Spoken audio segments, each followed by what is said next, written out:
नाम याद ना होने की दलील दी है। कैसे संभव है कि नाम याद ना हो जिसके जरिए आप भारत आए? ट्रैवल एजेंट से मिलने के अब राज खुल सकते हैं और कहीं ट्रैवल एजेंट का ऐसा ही कनेक्शन तो नहीं है जो शक की सुई है जासूस होने की, स्पाई होने की, वो यहाँ पर ट्रैवल एजेंट के मिलते ही कहीं ना कहीं बड़ा खुलासा हो सकता है। लेकिन सीमा ऐसा बर्ताव कर रही है जैसे बहुत सहज हो। सीमा ऐसा बिहेव कर रही है जैसे वो यहाँ के तमाम रीति रिवाजों को अपने आप में समेटे हुए ढाल की तरह इस्तेमाल कर रही है। लोगों के बीच ये भ्रम पैदा कर रही है कि वो भारतीयता से परिपूर्ण है, लेकिन सच्चाई क्या है? अंदर की खबर की इस रिपोर्ट से देखिए और समझिए।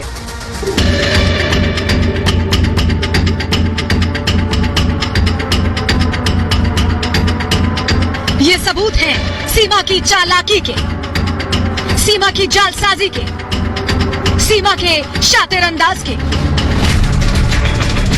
सीमा ने भारत आने से पहले पूरी स्क्रिप्ट तैयार की, हर बारीकी, हर पहलू पर काम किया, सचिन को अपने प्रेम जाल में फंसाया। सीमा को भारत आकर जो कुछ भी करना था उसकी तैयारी साल भर पहले से ही पाकिस्तान में बैठे बिठाए शुरू कर दी थी।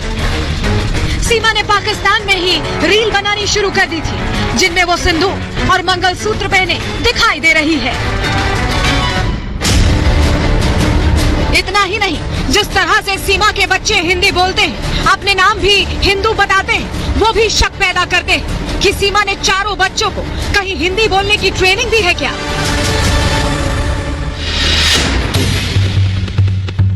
सीमा के हिंदू कार्ड वाली प्लानिंग के सबूत कई हैं।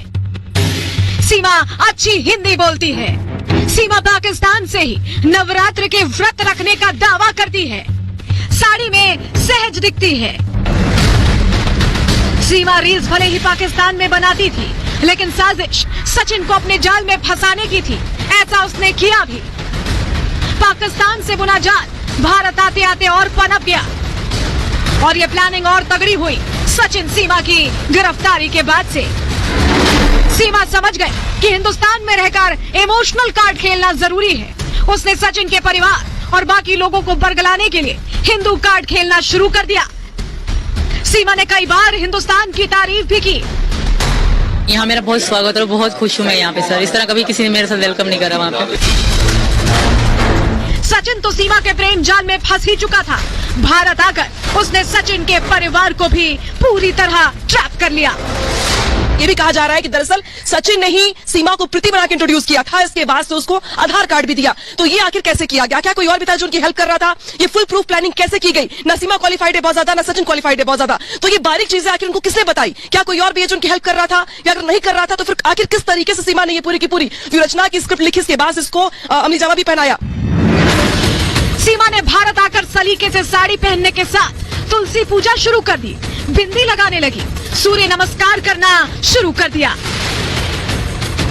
सीमा ने राष्ट्रपति भवन भेजी याचिका में हिंदू धर्म अपनाने की बात भी लिखी है। न केवल खुद को सचिन की पत्नी के तौर पर पेश किया है, बल्कि अपनी पहचान सीमा हैदर की जगह सीमा मीणा बताई है। अब सीमा और सचिन के साथ उनके घर वाले भी चाहते हैं कि सीमा यहीं रहे। सचिन का परिवार तो दोनों की शादी फिर कराने पर विचार कर रहा है, जिसमें घर के सब बड़े मौजूद होंगे। पूरी बहू की तरह एकदम ट्रीटमेंट मिल रहा है सीमा को। तो यहाँ पर कुछ लोग कह रहे थे कि मामा आए तो भात लेकर आए। हाँ, हम आए हैं, आज नहीं, लेकिन जब हम पुनः दोबारा शादी कराएंगे तो भात लेकर अवश्य आएंगे। दोनों को बड़ों का आशीर्वाद मिलेगा और पूरे समाज के सामने इस रिश्ते को वैलिड नाम मिल जाएगा, यानी सीमा का हिंदू कार्ड काम कर रहा है। सीमा का हिंदू राग का जादू लोगों पर चल रहा है। Bureau report, Republic Bharat. तो याचिका तो दे दिया है सीमा ने, तो क्या होगा ये समझना अब यहाँ पर बहुत जरूरी हो गया है। धर्मांतरण से नागरिकता में रहा